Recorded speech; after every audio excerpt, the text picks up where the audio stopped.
Greetings and welcome to a first look at the two Michigan gubernatorial candidates. AARP is a nonpartisan, nonprofit organization. We don't endorse or oppose any candidate for public office, nor do we give dollars to any candidate.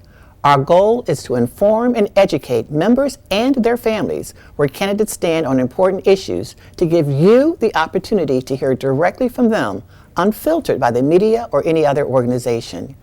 We believe an informed electorate is better equipped to choose a candidate that best fits their views and their values.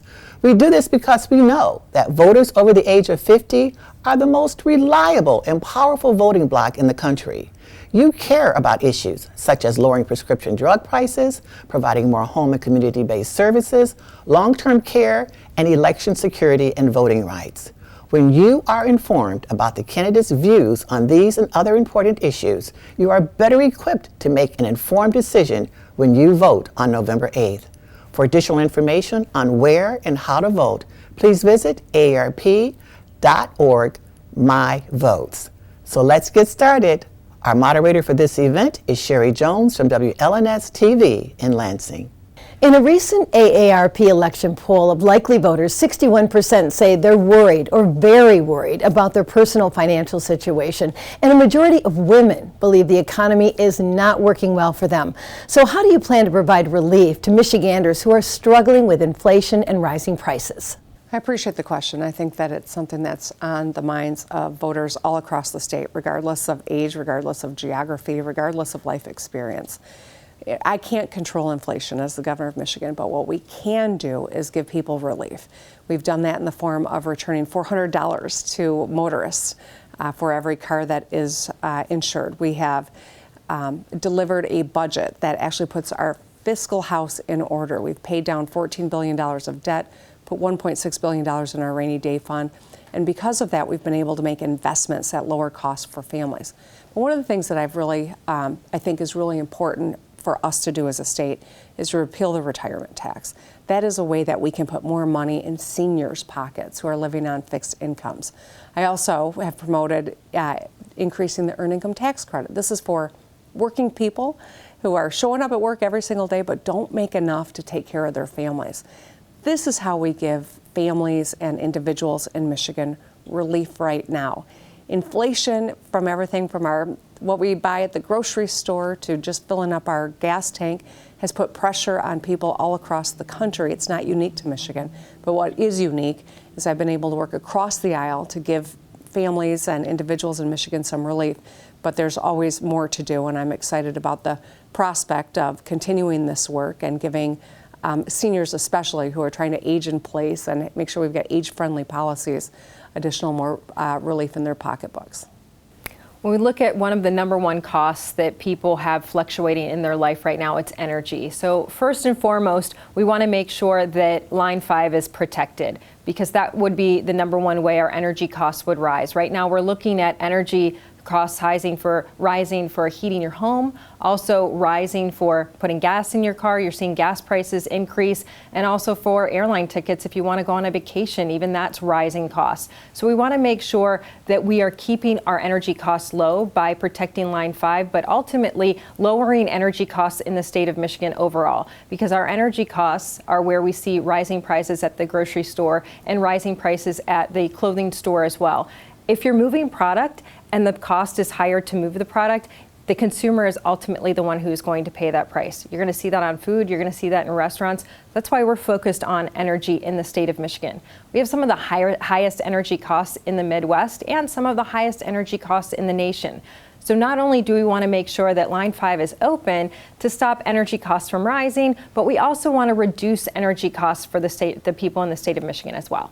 In our polling, a majority of Michigan women voters age 50 plus said they would be more likely to vote for a candidate for governor who supports increasing access to voting, now including early voting, and 68% support a policy that expands voting access through a variety of steps. Now for black voters, the numbers are even higher, with support reaching 83%. So what actions do you support to improve voting access and secure elections and voting access here in Michigan? Well, we saw several laws that the legislature passed on voting access and voting rights in the last couple of years, and those were vetoed. So first and foremost, we want to look at what the laws are that were already passed to keep voting safe, to make sure that your vote counts. And one of those is to make sure that we have strong voter ID laws, to make sure the person who is voting is the actual person voting, and make sure that your vote counts just as much as the person next to you. That's key. But we also want to look at what has happened in our voting system. We've seen opportunities for fraud in the voting system, so we want to make sure that we are tough on fraud. If we do have fraud in the system, that we have harsh penalties for that. When we have absentee ballots, we want to make sure that the signature match is required and that the signature match is strong. And if you do find folks that are forging signatures, that we have harsh penalties for signature forging. This is our opportunity to elect someone in office, and we have to make sure that it is extremely safe. We also want to make sure that there is no ballot harvesting in the state of Michigan, and that we have harsh penalties for that as well. We don't have private dollars coming in to run our elections, that our elections are run through the state. If we take a look back at this previous election, we had a Secretary of State who changed the law or changed the rules right before the election without talking to the legislature.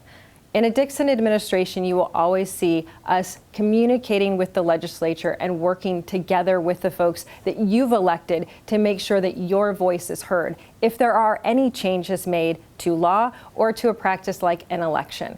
That's very important to us. So for Shane and me, we will make sure that we enact safe voting laws to make sure that your elections are always fair and that the people voting are people who are actually meant to be on the qualified voter file. We'll clean that up. We'll have voter ID, a signature match, and make sure we don't have ballot harvesting in the state of Michigan.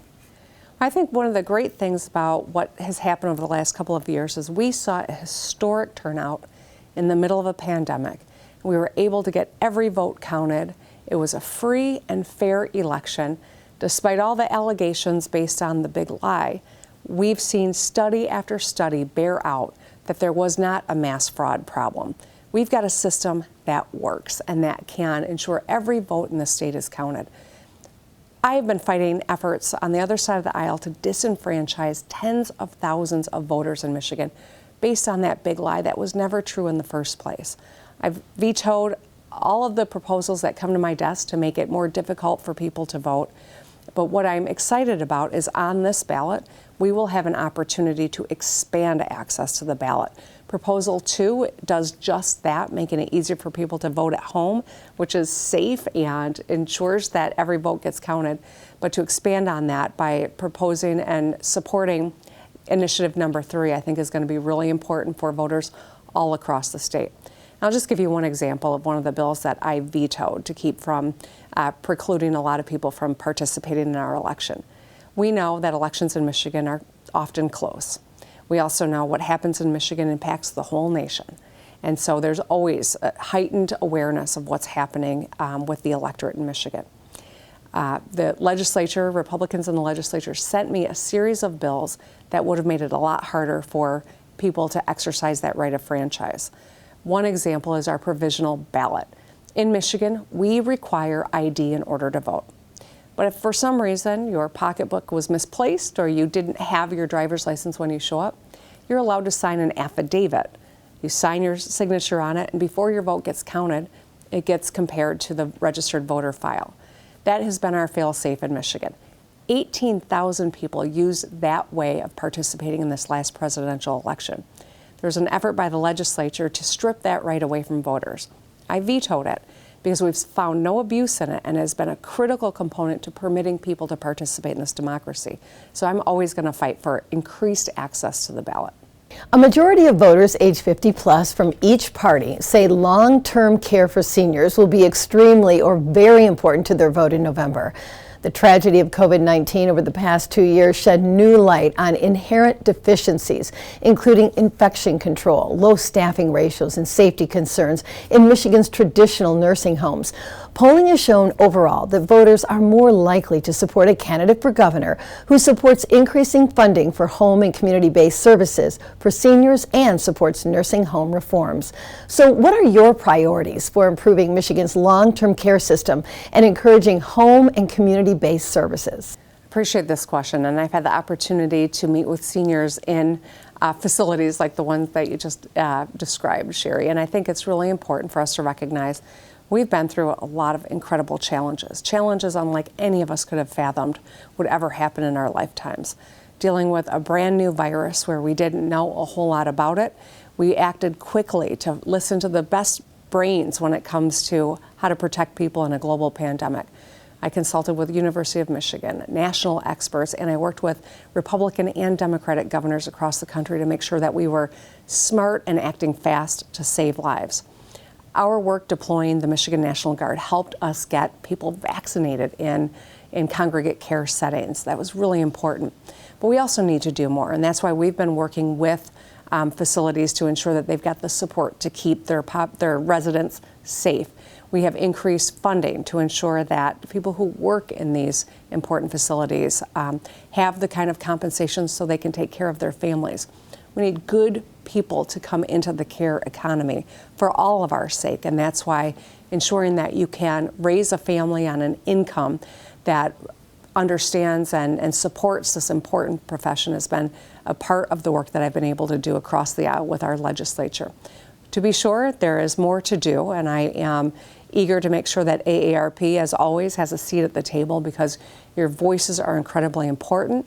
We're building a Michigan where every person has opportunity, is protected and respected under the law, and is safe in their communities. And that's why, whether it is dropping the price of prescription drugs or making greater investments in our residential care facilities, these are really long-term important ways that we can elevate the quality of life for our adults and our AARP population.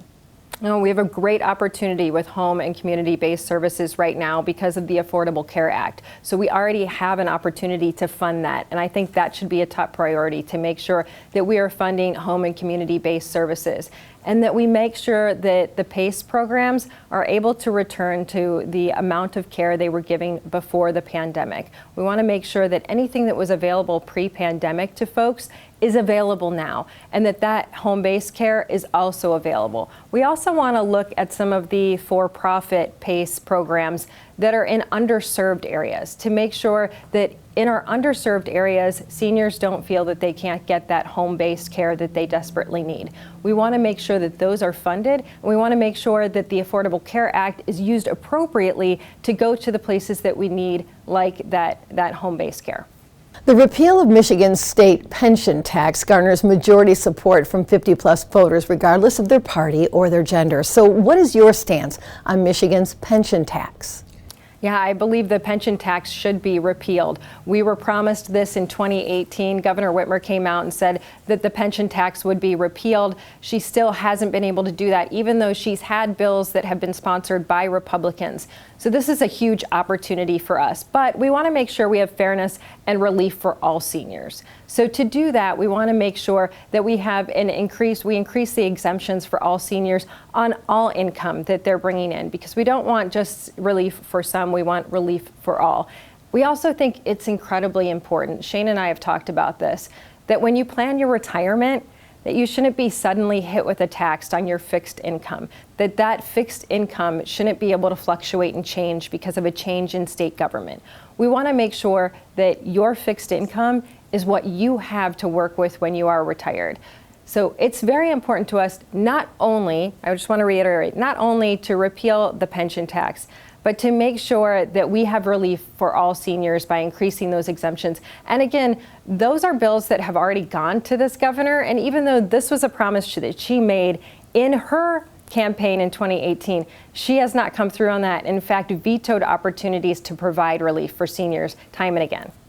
I love this question because it's easy for me. I was in the Michigan legislature. I was the Senate Democratic leader when my predecessor, Governor Snyder, and the majority in the legislature pushed through this pension tax. I believed it was wrong then. I led the charge to try to keep it from happening. But of course, I was in the minority, and we've been living with this for 10 years. I think it's unconscionable that we would change the law and create a burden on people with a fixed income after they've paid their dues, they've worked a lifetime, and they played by the rules. And so I've been trying to get this repealed ever since the day that it got passed. I am hopeful, despite the fact that I've had a legislature that's blocked me from getting it done, I'm hopeful that with the prospect of a second term that we can get this done early next year, because I think that this is one of those policies that that came to be because there was not enough attention paid to the people it was going to impact. We can't forget that this was a decision by the last administration to give business a break, and they paid for it by taxing retirement, cutting public education, and eliminating or bringing down the earned income tax credit for the working poor. That's precisely why I think it's done a disservice to people that need help the most right now. The budgets I've been able to get over the finish line have made greater investment in public education, have made greater investment in helping people into paths so they can get skills and get into better paying jobs. One of the things I've built into these budgets is repealing this retirement tax, and I am determined to make sure we get it done. In AARP's survey, the top 5 issues identified as most personally important to voters in deciding their vote for governor include abortion, inflation and rising prices, jobs in the economy, election security, and voting rights. So if elected, what issues are a priority for you during your first 100 days in office, and what actions will you take on them? Well, I would share the priorities of AARP, and as a new member of the organization, I'm pleased to see the agenda that AARP is giving voice to. I think it's absolutely essential. We will have an opportunity on November 8th to weigh in on 2 of those priorities. One is ballot initiative number 2, which is the expanding the ability for everyone to participate in this democracy and protecting our elections. The other is ballot issue number 3, which is preserving a woman's right to make her own decisions about her reproductive health care, her body, and her lives. And that's why I'm optimistic about what we are able to accomplish in the next few weeks here as this election gets closer. I would say this as well. As governor, I'm proud of the work that we've done to lower the cost of prescription drugs, to take out the middleman, and make sure that pharmacists are empowered to work directly with consumers and give them all of their options. There used to be a gag order, if you can believe that. We've eliminated that. I'm very pleased about that.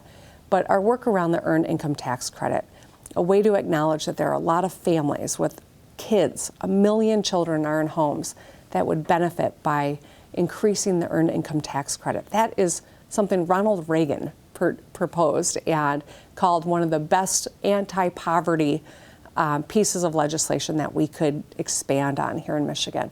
I think that that would give people a lot of financial relief as well. So there are a number of things that I want to work on, but in the first 100 days, getting rid of the retirement tax, developing a budget that supports our residential care facilities and hospitals and the people that go into this important work, and ensuring that we are giving seniors real relief in the form of the repeal as well as greater investment in stay-at-home, the ability to age in place agenda that AARP is pushing. I think all of those are important priorities for us as a state and are important priorities for me. For me, one of the most important issues is education. Education is the foundation of our state, and right now our education system is in serious decline. We've seen it declining for several years, but right now we're 38th in the nation, and after COVID, it looks like we are headed toward the bottom 5 states in the nation. It's very important that we get our kids back on track. Our kids just got their reading scores back, and our 3rd graders had a nearly 60% failure rate across the state. Failing reading and writing will predict our prison population in the future if we don't get our kids back on track. But it also robs them of opportunities and robs them of a future. We've presented a 25-hour per student tutoring plan, and the funding is there. We want to make sure that we get into our schools right away. We're already headed into October, and there's no plan to get our kids back on track. We've seen nothing come out of this administration so far, but we have a strong plan to make sure that our kids do get back on track, and then we allow parents to be involved in their child's education as well, and provide education freedom for those parents who think their kids may be in the wrong environment for the best possible learning. Also, we want to make sure that we have safe communities. That is key to growing our economy and making sure that Michigan gets back on track. Right now, we've seen an incredible rise in crime in the state of Michigan. And when I talk to our police officers, they say they don't feel that they have the support or the backing from the people at the top. That's important that we just come out and verbally support them, but we also want to make sure, Shane and I also want to make sure that they have the training that they need, that they have the equipment that they need, and they have the mental health help that they need. We also want to build back the economy. We know that comes in a few different ways. Providing relief to folks, like we talked about, with making sure that we have the energy costs lower. We also have opportunities to have tax holidays, to get money back into the system right away and get money back into your pockets. We've seen this be successful in Florida. There was an opportunity for a gas tax holiday in the state of Michigan, and that was vetoed by this governor. We want to make sure we get money back into the pockets of people. And finally, to bring our economy back, we want to make sure we reduce regulation, and we would start that on day one. Reduce regulation by 40% for our companies so that they can work freely and have a partner in state government. In surveys commissioned by AARP in 2017 and then again in 2022, too many Michiganders reported that in the past year they decided not to refill a prescription from their doctor because they just didn't have enough money to pay for it.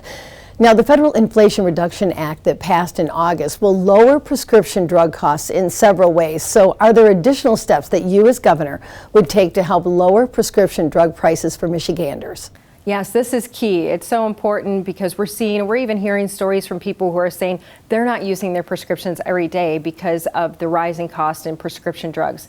We're calling for transparency in the pharmacy benefit manager system to make sure that there are no schemes. There are no ways that they can take those drugs and increase the prices for the end consumer. We want to make sure that our seniors, but folks across the board, whether you have a sick child or a child that needs a prescription or you're a senior who needs a prescription, that if there is an opportunity for there to be a manufacturer's discount or a coupon, that's available to you. These price reductions should be the first and foremost available to the consumer. We are very serious about making sure there is transparency with pharmacy benefit managers, that these schemes cannot hurt our seniors and cannot hurt families across the board. Our motto is to build a family-friendly Michigan, and that starts with good health. I appreciate the question, and I think it's a really great question that AARP has teed up, because it's important for voters to know where the candidates stand on the Inflation Reduction Act. I support it. I was very pleased to see President Biden get this over the finish line. It will give many people relief who are living on fixed incomes and retirement. I'm pleased about that. I'm also glad that I was able to work across the aisle with the Republican leadership in the legislature to deliver on some measures to bring down the cost of prescription drugs. One of the bills that I mentioned earlier cuts out the middleman. It helps pharmacists work directly with the customer so that you can be empowered to know what your options are and make a choice. As I mentioned, there used to be a gag rule so that a pharmacist could not tell you if there was a comparable generic available, or if perhaps the name drug was actually cheaper than the generic that the insurance policy was requiring. So these are a couple of ways that we've empowered consumers and we've brought down the cost of prescription drugs. I am excited about what the Biden administration has accomplished around insulin. I think that there is more work that we could do as a state to further bring down those costs. And I'll tell you that our work that the Department of Health and Human Services has done to ensure that consumers are protected, that you've got access to information, and that you are empowered to make choices around your health care is really important. And finally, I would add, we have expanded access to health care for 250,000 additional Michiganders because of the work that I was able to do when I was in the legislature with Governor Snyder, my predecessor. We expanded Medicaid here in Michigan. We are now up to 1 million lives that are insured. That is great for everyone when fewer people are under or uninsured. But we've got, certainly, I think there are a lot of additional things that we can do and that I'm eager to do in a second term. Broadband access can reduce isolation. It can improve health outcomes and help lower health care costs. But Michigan's digital divide continues to leave many older adults behind.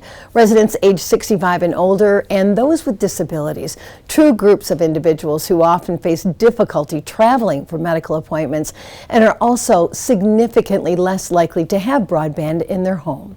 So what would you do as governor to expand access to affordable, reliable, high-speed internet for all Michigan residents and then help bridge the digital divide for Michigan seniors?